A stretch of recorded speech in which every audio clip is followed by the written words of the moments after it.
और आज मुझे गौतम बुद्ध नगर लोकसभा सीट के सिकंदराबाद में आप सबसे संवाद करने का अवसर प्राप्त होगा है। इस अवसर पर मैं आप सबका हृदय से अभिनंदन करता हूं, स्वागत करता हूं। बहनों और भाइयों, पूरे देश के अंदर लोकसभा का चुनाव चल रहा है। पहले चरण में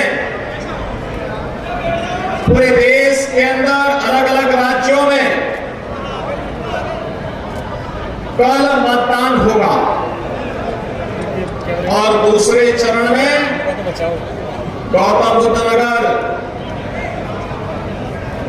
इस लोकसभा की प्रतिष्ठित सीट पर भी मतदान करने का अवसर आप सबको प्राप्त होगा। बहनों और भाइयों, आप आज एक नए भारत में हैं। जो लोग 2014 के चुनाव के साक्षी हैं, वे लोग इस बात को जानते होंगे 2014 में कैसा भारत हमें प्राप्त हुआ था। उनका यह दायित्व बनता है कि वे अपनी वर्तमान पीढ़ी को बताएंगे, जो नवोदित मतदाता है उनको भी बताएं कि 2014 में एक ऐसा भारत था जिसमें परस्पर अविश्वास था, लोगों के मन में आक्रोश था, लोग इस बात के लिए आशंकित थे कि क्या होगा हमारे भारत का। दुनिया में सम्मान घट चुका था, सीमाएं सुरक्षित नहीं थी, देश के अंदर कहीं आतंकवाद, कहीं नक्सलवाद, कहीं अलगाववाद सिर चढ़ करके बोल रहा था, विकास के कार्य ठप पड़ चुके थे, देश की सभी संस्थाओं में भ्रष्टाचार चरम पर पहुंच चुका था, युवा निराश था, किसान आत्महत्या कर रहा था, महिलाएं असुरक्षित थी और गरीब कल्याणकारी योजनाओं पे डकैती पड़ रही थी। बहनों और भाइयों, हमने बदलते हुए भारत को देखा है। 10 वर्ष में दुनिया में सम्मान बढ़ा है, सीमाएं सुरक्षित हुई हैं, नक्सलवाद और आतंकवाद की समस्या का समाधान हुआ है। हमारे भारतीय जनता पार्टी और भारतीय जनसंघ के समय से हमारे पदाधिकारी नारा लगाते थे कि जैसे जहां हुए बलिदान मुखर्जी वह कश्मीर हमारा है।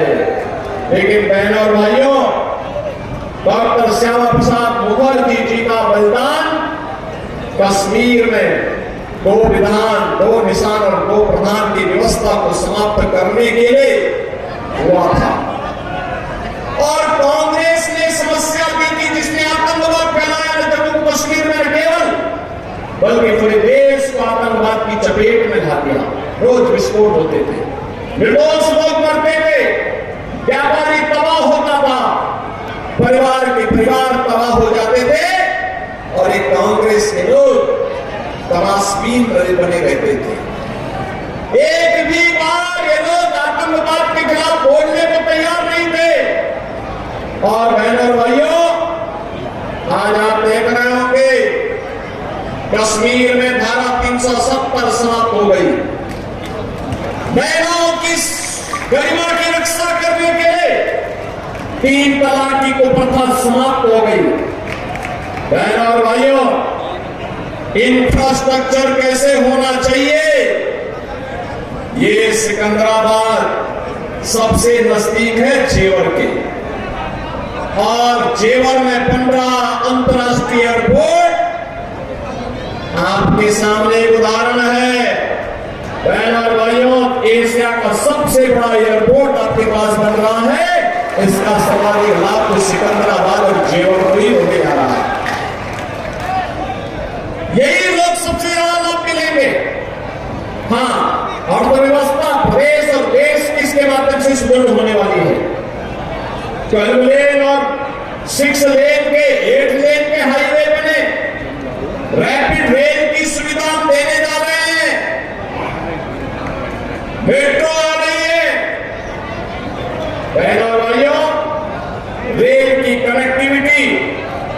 डेडिकेटेड फ्रेट कॉरिडोर का जंक्शन दादरी में हमारे विधायक बैठे हैं।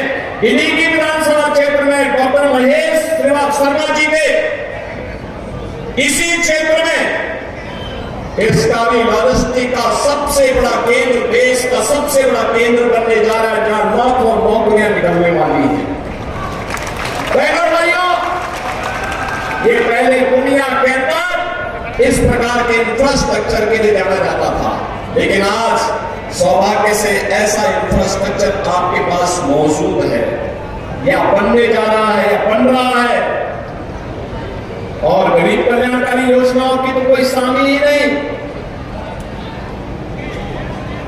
80 करोड़ गरीब देश के अंदर पिछले 4 साल से मुफ्त में राशन की सुविधा का लाभ